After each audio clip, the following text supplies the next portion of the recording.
For the past few weeks now, we have been focusing on our neediness as humans. It's a relevant topic to all of us because we all have needs we must attend to if we want to survive and ultimately thrive. Our needs are in every aspect of our lives, in every part of our body, our heart, our mind, and soul. And while we are tempted to try to ignore or deny our needs, or to indulge them wrongfully, there is a purpose to our neediness. God didn't make us with needs by accident. He created our needs to point us back to Him, to drive us to understand that He grants the total fulfillment for each one of our needs that we'll ever experience. When we deny even a single one of our legitimate needs, we are not moving towards health. We're moving away from it. So we're taking this season of Lent to take a closer look at just how needy we are and how to best meet those needs, and as a result, how to be healthier. Over the course of this series, we've been looking at many of the needs that we all face. Needs for work and rest, for purpose, and even just the basics like food and hydration and oxygen. But the need we'll be talking about today is different than all the other needs we've talked about so far. And when I say it, it will sound strange. On the surface, it will seem contrary to what we've been talking about, but it's not. It's not a contradiction, it's a paradox. It's a paradox that Jesus talked about from time to time. And I wouldn't have even brought it up except for the fact that Jesus does in many places, including the passage we will be looking at in a moment. Jesus said that we need to do this. In fact, meeting our other needs is actually only preparation for this one. To help us get started, we're going to look at a passage from John's Gospel. We're in the 12th chapter of John, where he tells us that days before he died, Jesus saw it coming. He knew it was going to happen. And so he says to his friends, "The hour has come for the Son of Man to be glorified." He is referring, of course, to his death, which he fully anticipated and freely accepted. Here's how he looks at it. Unless a grain of wheat falls into the earth and dies, it remains just a single grain. But if it dies, it bears much fruit. What's he talking about here? Only dead seeds buried in the earth can provide a harvest. If the grain remains on the stalk, which is its source of life, it will never produce anything. Only when it's been plucked from the stalk and planted into the ground can it bear fruit of its own. It's a paradox. It's an apparent contradiction, but it's actually true. And this paradox is implicit to the whole human life. Death is a way of life, and yet death is the way to life. We see this all the time in our own lives, don't we? If you want to get in shape and have a healthier heart, you've got to die to your love of burgers and fries, and you got to start working out. If you want to get out of debt, you've got to stop spending and start saving. If you want better grades in school and you want to get into the university of your choice, you know what you have to do. You got to double down on the books and stop procrastinating. Over and over again in our experience, a certain kind of death is required to bring something else to life.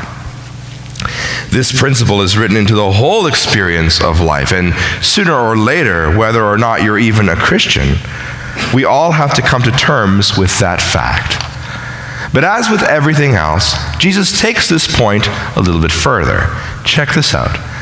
The person who loves their life loses it, and the person who hates their life in this world will keep it for eternal life.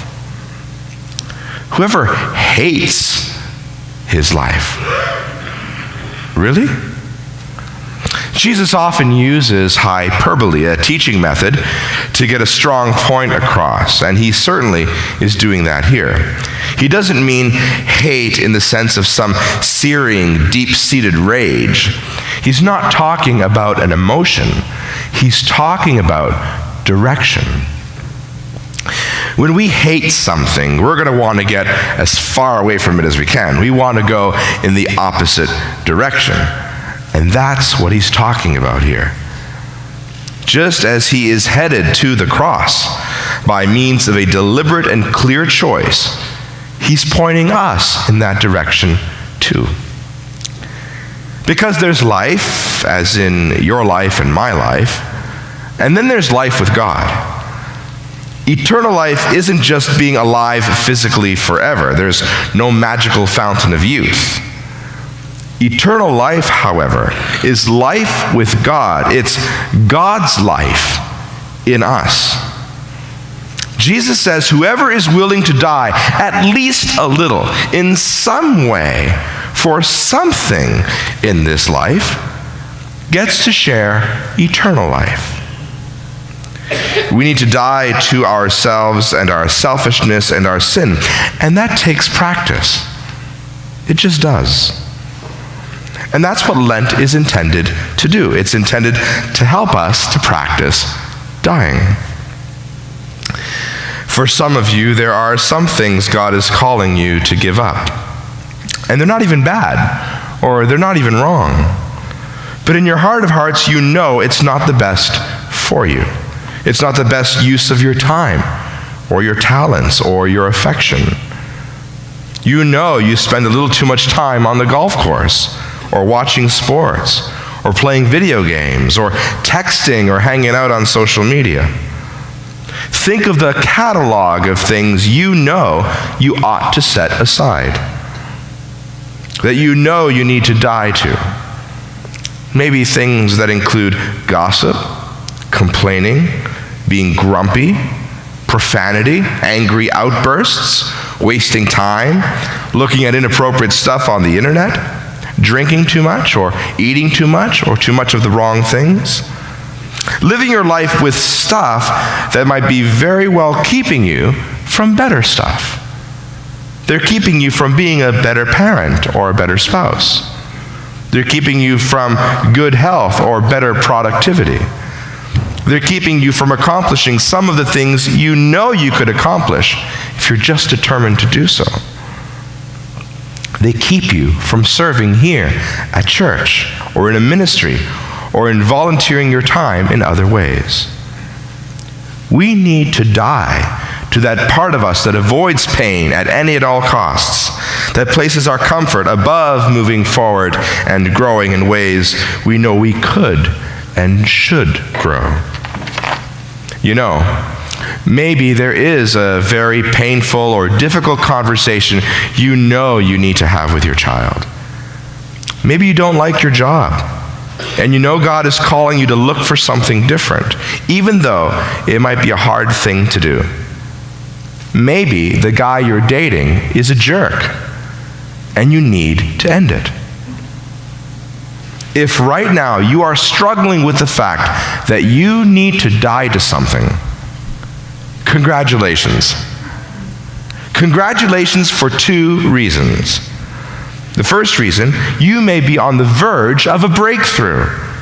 Our greatest breakthroughs and moments of life change often come when we are way, way outside of our comfort zone, actively and intentionally dying. The second reason for congratulations is that you're in good company. Take a look at what Jesus says.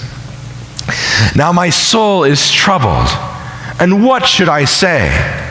Father, save me from this hour? No, it is for this reason that I have come to this hour. Friends, it is incredibly comforting to think that Jesus himself was troubled to the thought of death on a cross. He didn't want to do it, and yet he understands that it's his purpose, that it's part of the plan.